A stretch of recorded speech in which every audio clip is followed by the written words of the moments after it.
Nolan North didn't expect to be annoyed before his private jet even touched down, but the email from Stanford's alumni committee had urgent in the subject line and was filled with words like keynote speech and legacy donation. He exhaled hard, staring out the window as the private jet descended over Palo Alto. It had been 12 years since he last walked across campus. 12 years since he launched North Tech out of a dorm room with 2 friends and a dream. Now he was 34, a billionaire, and being begged to give a speech in the exact lecture hall where he once failed calculus. "Remind me why I agreed to this," he muttered to his assistant, who wasn't there because he'd told her to stay in New York. He didn't want anyone fussing over him this weekend. Just in, out, and back to the city. He stepped off the jet, slid on his sunglasses, and was driven straight to Stanford's campus in a sleek black Mercedes. No press. No security. He wanted to be seen as Nolan, the guy who used to live off ramen and free pizza from club meetings.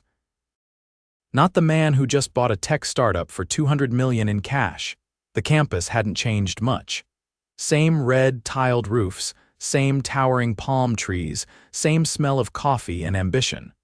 He wandered toward the lecture hall where he was scheduled to speak. A few students glanced at him, probably recognizing the face from Forbes or Fortune, though no one said anything. But the second he stepped into the main building of the computer science department, he stopped cold. There she was. Bent over a pile of papers, arguing with an older professor in a sharp blazer and jeans, was a woman with caramel brown curls tied in a messy bun and a kind of fiery energy that made her stand out in a room full of gray. "No, Doctor. Beckman, you can't just cut funding from the Women in Tech initiative. We've already submitted proposals. And you promised?" "Tessa," the professor said with a sigh, "we'll talk later." The woman Tessa Zane, if he heard right, turned, clearly frustrated, and nearly crashed into Nolan. "Oh, sorry," she looked up. Nolan saw her eyes hazel, wide, surprised, and something twisted low in his chest. "Wait," she said. "Are you?" "Yeah," he said, offering a small smile. "Nolan North," she blinked. "The Nolan North," he laughed. "I hope so. Otherwise I just crashed a campus I don't belong on." Tessa shook her head slowly. "You're the keynote speaker." Apparently, they just stared at each other for a second. She looked nothing like the women he dated back in New York. No designer clothes, no perfect blowout, but there was something about her that pulled at him. Maybe it was the passion in her voice, or how unimpressed she seemed, even now. "I'm Tessa Zane," she finally said. "I teach programming and run the Women in Tech mentorship here." "You're a professor?" "Adjunct," she said with a shrug. "Pays less, but I get to shape young minds and argue with department heads." "Sounds fun. It's exhausting," he laughed again. "You always like this?" "Only when someone threatens to slash my funding." "I meant the fire. It's impressive." She raised an eyebrow. "Are you trying to charm me? Is it working?" "No," he grinned. "Liar." She rolled her eyes, but he saw the ghost of a smile tug at her lips. "Come on.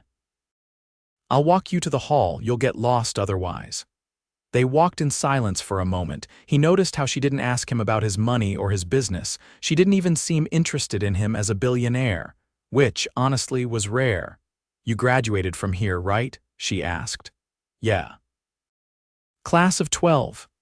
North Tech started in Greer Hall, didn't it? You did your homework."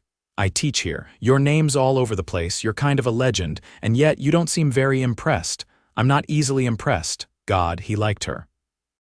Once they reached the lecture hall, a few staff members swarmed him, talking about last-minute schedule changes and media questions.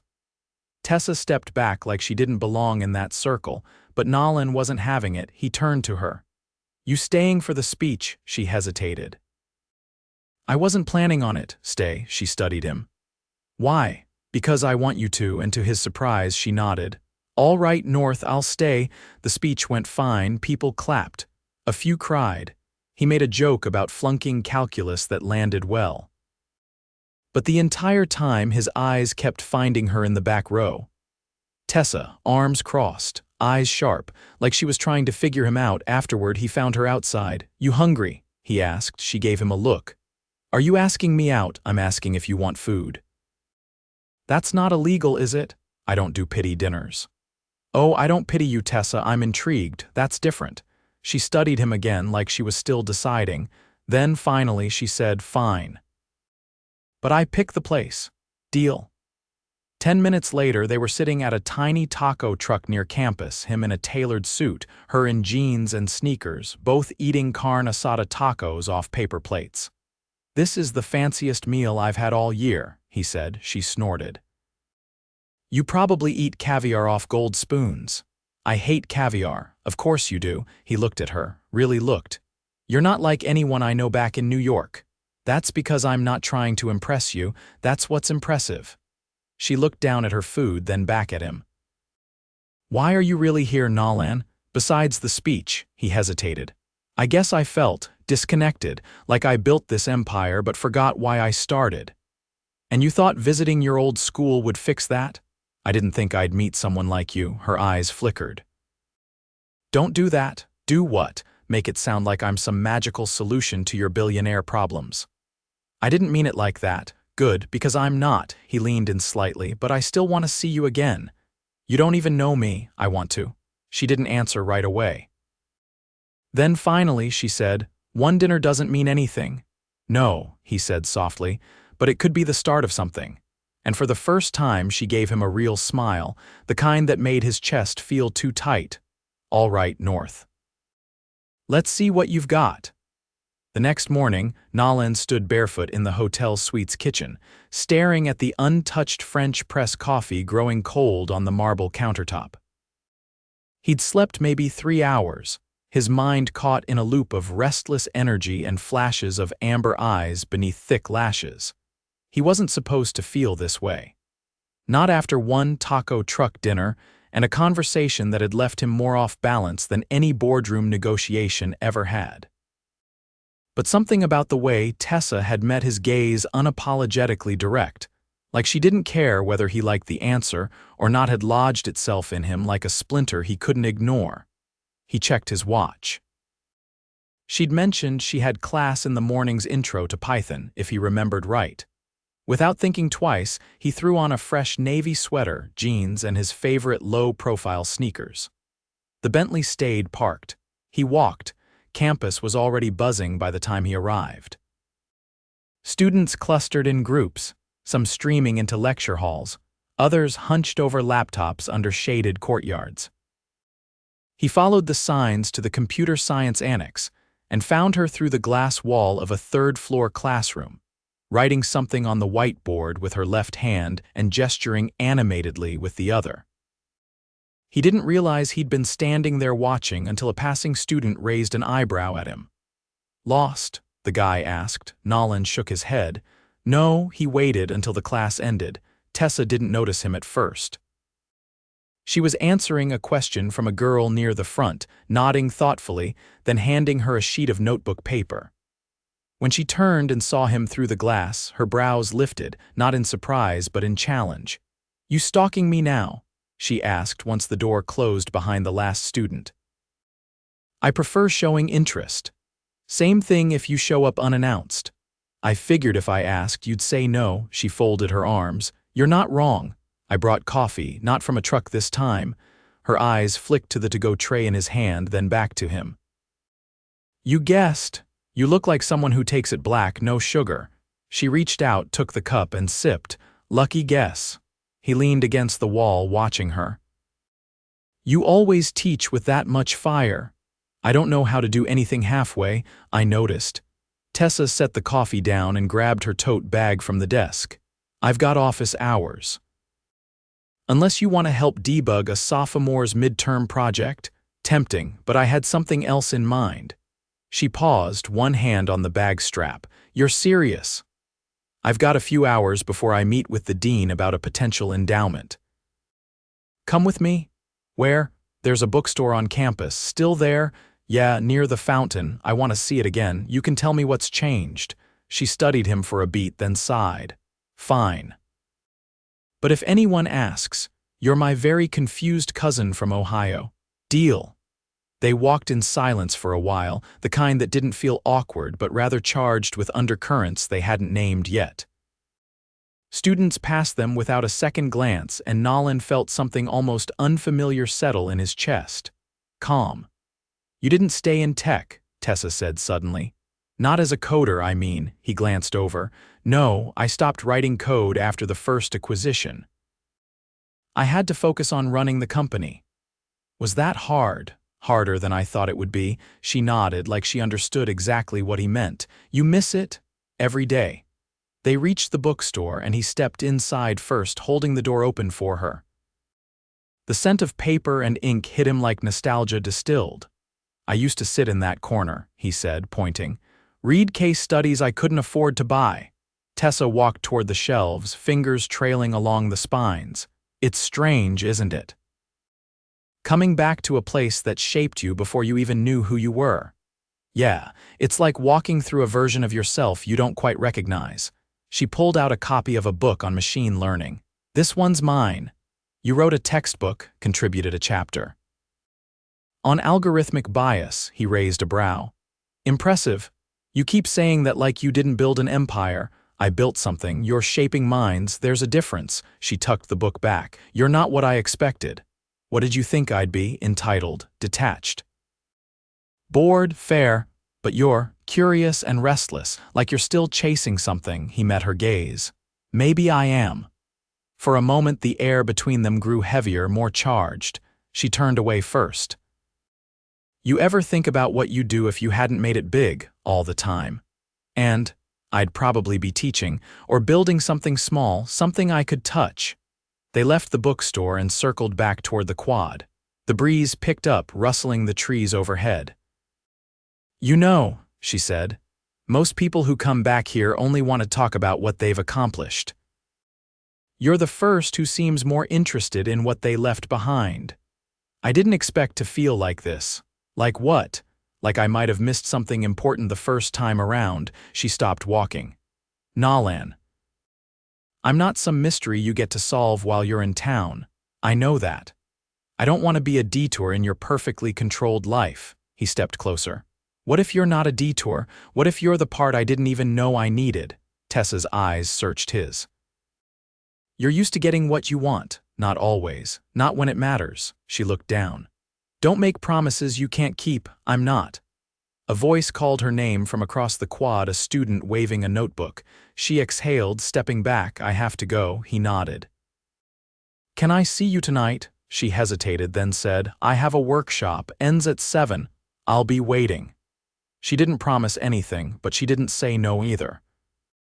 As she walked away, Nolan stood alone in the middle of the quad, the sun filtering through the trees, and for the first time in years, he didn't feel like the man who had everything. He felt like the man who might finally have something to lose. By the time Tessa stepped into the dim lecture hall where her evening workshop had just wrapped up, Nolan was already there, leaning against the back wall like he belonged in every room he entered. He hadn't texted, hadn't called, just showed up. And for reasons she couldn't explain, that made her pulse quicken. She walked up the aisle, dropping her tote bag on a chair beside him. "You're persistent," she said. "You said 7. I also didn't say yes. You didn't have to." Tessa glanced around the empty room, then slid her jacket off and crossed her arms. "So what's your angle?" He tilted his head. "You think I have one? You're not the kind of man who does things without a reason. I came because I wanted to see you again. You don't even know what that means yet." "I'm starting to." She narrowed her eyes. "And what do you think it means?" "That I haven't stopped thinking about you since yesterday. That something about you makes everything else feel quieter." Tessa looked away, her jaw tightening. He stepped closer. "Did I say something wrong?" "You don't know me," she said carefully. "You've seen a version of me, the professor, the one who stands in front of a whiteboard and fights for her students, but that's not all I am." "I don't want a version. You say that now. I mean it." She looked up at him, and something in her expression softened, but her voice stayed even. "You're used to women folding when you pay attention to them. I'm not paying attention. I'm invested. That's worse." He raised an eyebrow. "Worse? Because I don't know what to do with that." They stood in silence for a moment before she grabbed her bag again and started toward the door. Nolan followed. "Let's walk," he said. "I have papers to grade." "They'll still be there in an hour." She glanced sideways at him. "You always this sure of yourself?" "No, not with you." That stopped her. They walked through the quiet campus. Most of the students had filtered out for the night, and the air had cooled. Lights glowed from the tops of the buildings, casting long shadows across the paths. As they passed the old library, Tessa paused under a tree whose branches arched wide above the path. "There's something I haven't told you," she said. Nolan stopped. "Okay. I was offered a position in Boston, full-time research and teaching." "When?" "2 weeks ago." "And?" "I haven't answered yet." He studied her. "Why not?" She hesitated. "Because I love it here. But the offer's better, more stable. And lately, I've been thinking maybe it's time to stop waiting for the department here to wake up and notice what I'm worth. You shouldn't have to wait for anyone to see what's already obvious." She looked up at him sharply.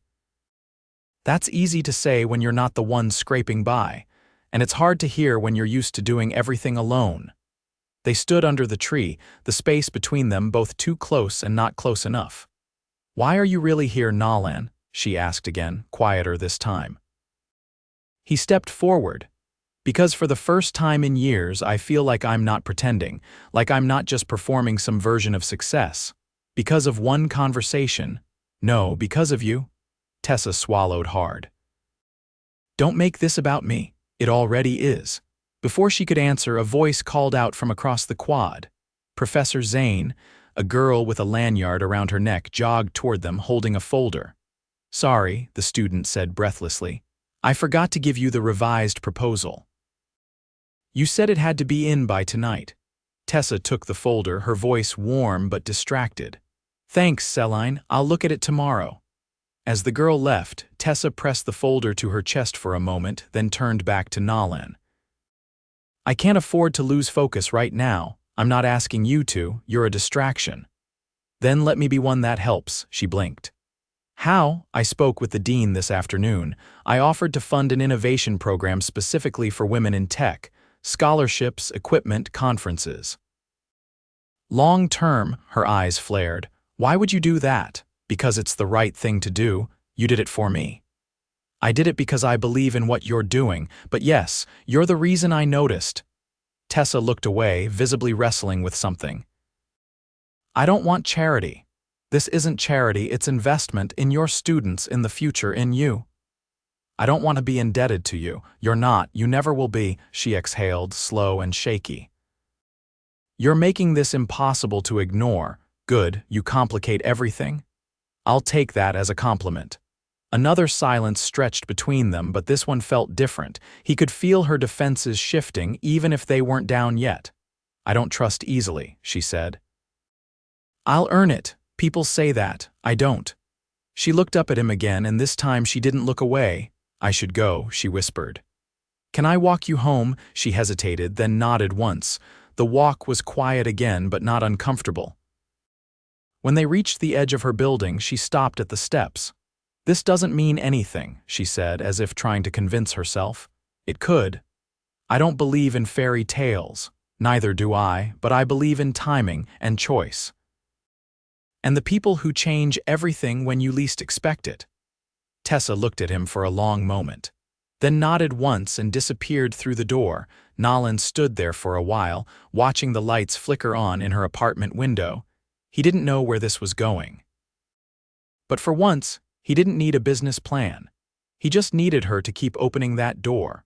Rain fell in soft sheets against the windows of the faculty lounge as Tessa sat across from Nolan, a steaming cup of coffee between her hands, the scent of cedar and storm in the air. She hadn't expected to see him this morning, not after the fragile silence that had followed the night he walked her home, but there he was, leaning on the edge of the table like he belonged in her world, even if everything about him didn't.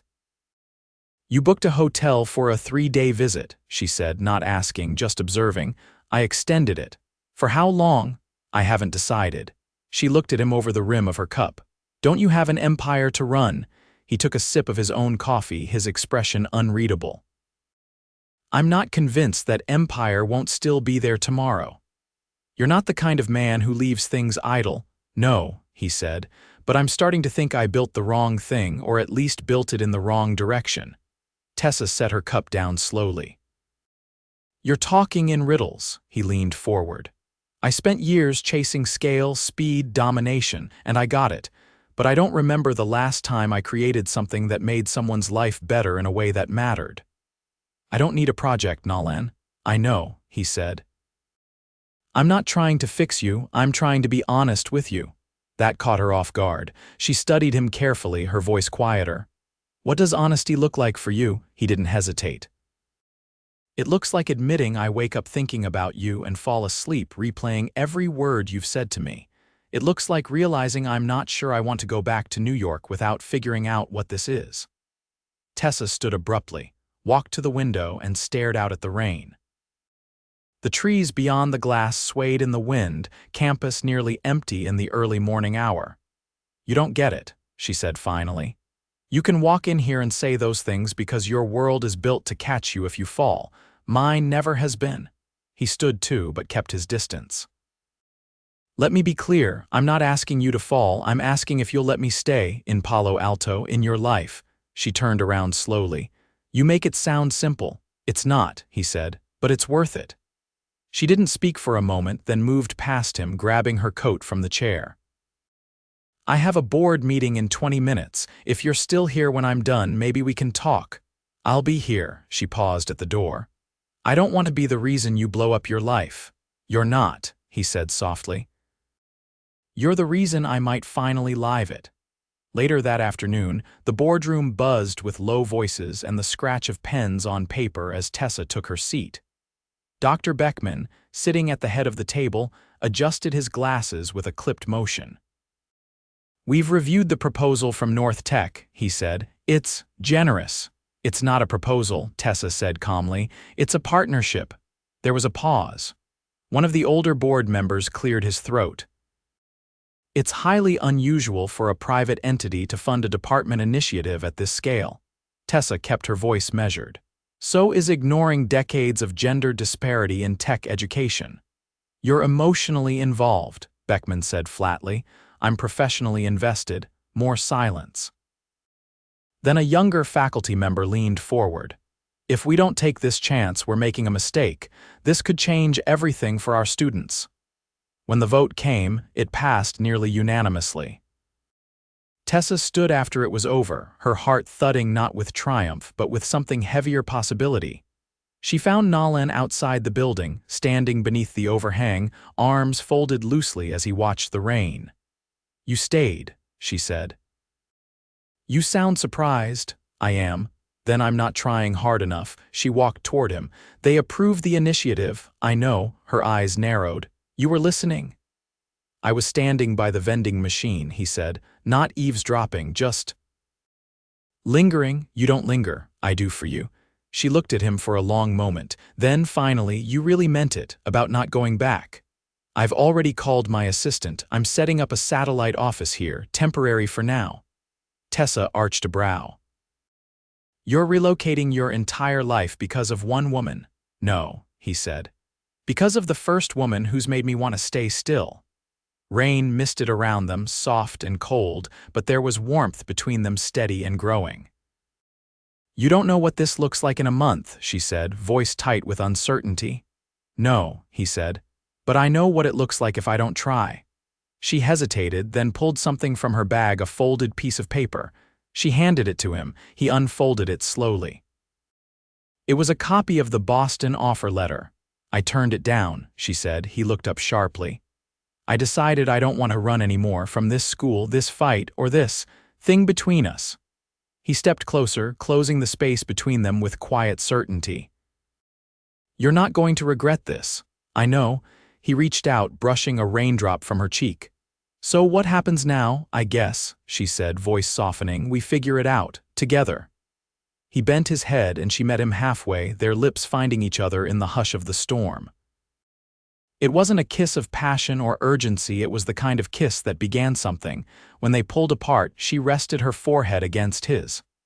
I still don't believe in fairy tales, she whispered. Good, he murmured, threading his fingers through hers. Because I'm not offering one. I'm offering real. And as they stood there, wrapped in rain and something deeper, Nolan knew this wasn't just a return to his old life. It was the start of the one he was always meant to build with her. The sun was just breaking through the long stretch of gray sky when Tessa stepped into the glass atrium of the new innovation lab. Students shuffled around her, arms full of laptops, prototype kits, and half-finished robots, their laughter echoing off the high ceilings. She moved through it slowly, taking it all in the exposed brick walls, the new 3D printers humming in the corner and the name etched in clean silver across the front desk. The Zane North Initiative for Women in Technology. She hadn't asked for her name to be on it.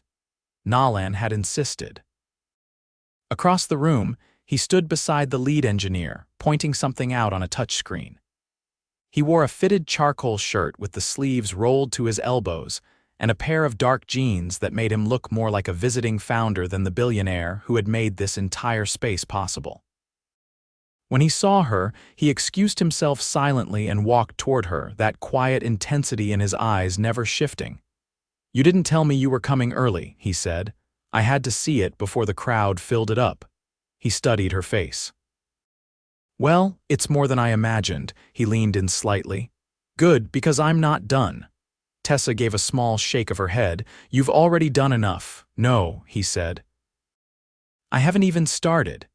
They stepped into one of the breakout rooms, where wide windows looked out over the quad now dotted with students and cherry blossoms. She folded her arms, watching the sunlight hit the floor in sharp angles. "So," she said, "New York." "I sublet the penthouse," he said, leaning against the window frame. "Kept the office, but I don't need to be there full-time anymore," she blinked. "That's a big shift." "I had a bigger reason." He pulled something from his back pocket and handed it to her. A folded paper. She opened it slowly. It was a floor plan. Tessa frowned. "What is this?" "It's the building next to the lab. I bought it." She looked up, stunned. "I want to create a startup incubator," he said, "for underrepresented founders. You'll be the director if you want it." Her footsteps felt heavy as she crossed to the middle of the room, paper still in hand. "You're not serious." "I've never been more serious. You've got vision, Tessa. You see what others overlook. That's what makes you dangerous in the best way." She lowered the blueprint, her voice quiet. "This isn't just about the lab, is it?" "No, it's about building something with you, not for you, with you." He stepped toward her and she didn't move away this time. "I love you," he said simply. She froze. "I know you don't say things you don't mean," he continued. "And I know you don't trust easily, but I'm not going anywhere, not today, not 10 years from now." Her breath caught. He could see the weight of everything she'd carried for so long flicker behind her eyes. The independence. The armor, the constant pressure to be more, do more, prove more. "I'm not afraid of what this is," she whispered. "Then say it." She looked at him, her voice breaking just slightly. "I love you." He reached for her, pulling her into his arms, and when she wrapped hers around his neck, there was no hesitation left, only certainty. The opening ceremony later that morning was packed. Faculty, students, press, even the university president. Tessa stood beside Nolan as the ribbon was cut, cameras flashing, applause echoing across the quad. But what grounded her wasn't the celebration or the attention. It was the way Nolan's hand found hers beneath the podium table. Just a small touch. Firm, steady. That night, they returned to her apartment, smaller than any of the places he'd ever stayed, but warm in a way he hadn't felt in years. She opened a bottle of wine. He took off his jacket and tossed it over the back of the couch like he'd done it 1,000 times. They curled up beside each other, legs tangled, her head on his shoulder.